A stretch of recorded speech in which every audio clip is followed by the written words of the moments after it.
పూర్తి కథ అద్దంలో ఉన్న ఆమె భాగం 1 ఆరంభం. ఆరాధ్య కొత్త ఇంట్లోకి వెళ్తుంది.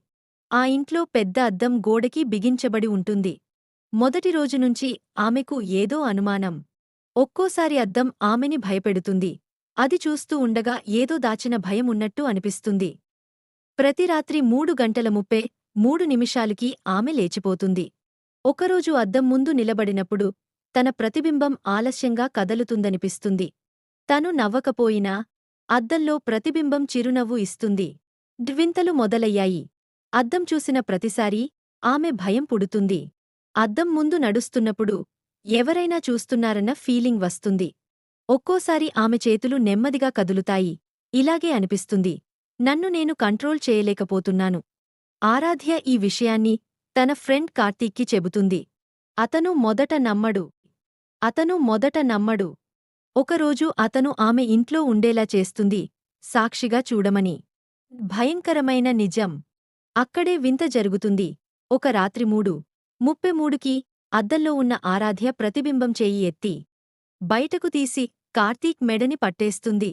కార్తీక్ భయంతో పారిపోతాడు. ఆరాధ్య తన పక్కింటి పెద్దమ్మ లక్ష్మమ్మ దగ్గరకు వెళుతుంది.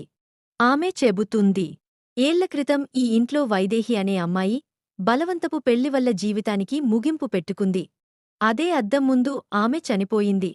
అప్పటినుంచి ఆమె ఆత్మ ఆ అద్దంలోనే ఉన్నది.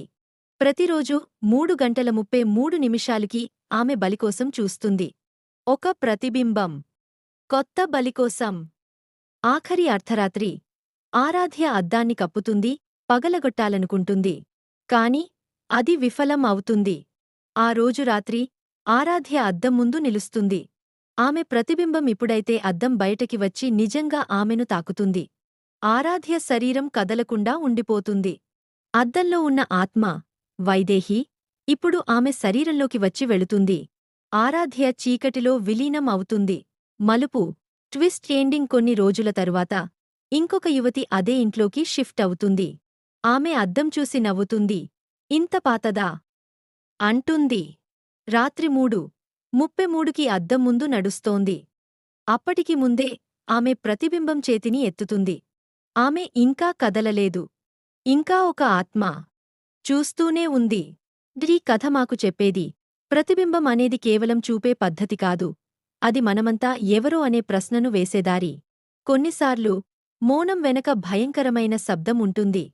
ఉదయం 3:33 దెయ్యాల సమయం చాలా కథలలో కీలకం.